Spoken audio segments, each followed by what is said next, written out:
ഉഷ ഇങ്ങനെ ഇമോഷണൽ ആവരുത്. അത് എവിടെയും കൊണ്ടെത്തിക്കില്ല. പിന്നെ ഞാൻ എന്താ വേണ്ടത്?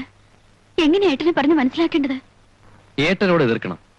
പക്ഷെ അതിങ്ങനെ ഇട്ടെറിഞ്ഞു പോന്നിട്ടല്ല.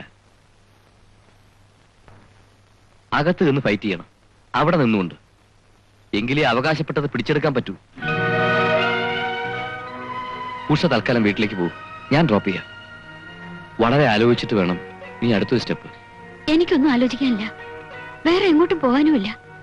കുറച്ചുകൂടി സെൻസിബിളായി വേണം ചിന്തിക്കാൻ. ഈ സമയത്ത് ഇങ്ങനെ ഇറങ്ങിപ്പോന്നാൽ അവരതൊരു സൗകര്യമായി കരുതും. കരുതിക്കോട്ടെ, സ്വത്തല്ലേ അവർക്ക് വലുത്, എടുത്തോട്ടെ. നമ്മുടെ ബന്ധത്തെ അംഗീകരിക്കാൻ വയ്യാത്ത അവരുടെ മുൻപിലേക്ക് ഞാൻ ഇനി തിരിച്ചില്ല. That means Usha don't think otherwise. ഒന്ന് ചോദിച്ചോട്ടെ, ഏതർത്ഥത്തിലാണ് ഇപ്പോഴിങ്ങോട്ട് കയറി വന്നത്? വേറെ എങ്ങോട്ടാണ് ഞാൻ കയറി വരേണ്ടത്? ഓഫ് കോഴ്സ് ഇതൊരു ക്വാർട്ടേഴ്സ് ആണ്, ഇവിടെ വരാം. പക്ഷെ ഒരു മാരേജ് എന്നൊക്കെ പറയുമ്പോ രണ്ട് വ്യക്തികൾ മാത്രം തമ്മിലുള്ള ഒരു പ്രശ്നമല്ലല്ലോ അത്. രണ്ട് കുടുംബങ്ങൾ അതിൽ ഇൻവോൾവ് അല്ലേ? നാളെ എനിക്ക് എന്റെ അച്ഛനെ ഫേസ് ചെയ്യണ്ടേ? കാര്യങ്ങൾക്കൊരു ഉറപ്പ് കിട്ടാതെ പിന്നെ വന്ന സ്ഥിതിക്ക് ഈ രാത്രി ഇവിടെ കൂടാ.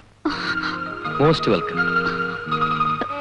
നാരായണൻകുട്ടി കുടിച്ചിട്ടുണ്ടോ? ആ സോറി, ഞാനത് പറയാൻ മറന്നു.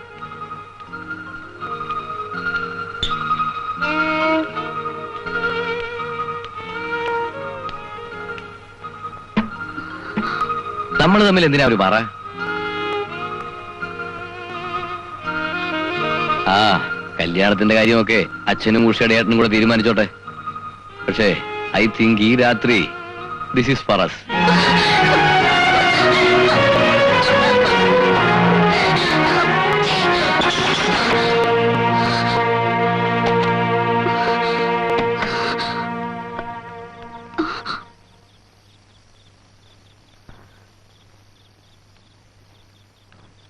സ്വത്തും വീടും വേണ്ടെന്ന് വെച്ചിട്ട് ഇറങ്ങിപ്പോകുന്ന ഒരു പെണ്ണിനെ തങ്കപ്പൻ പിള്ളയുടെ മകൻ എങ്ങനെ സ്വീകരിക്കുമെന്ന് എനിക്കറിയാം.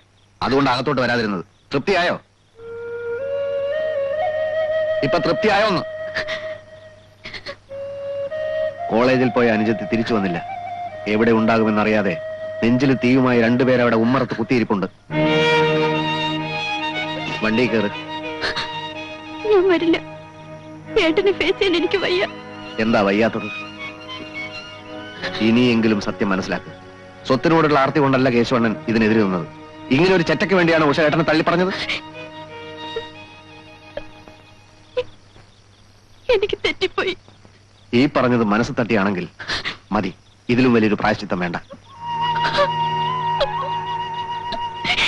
കേശവണ്ണന് എല്ലാവരുടെയും സഹായം വേണ്ട സമയമാണിത്.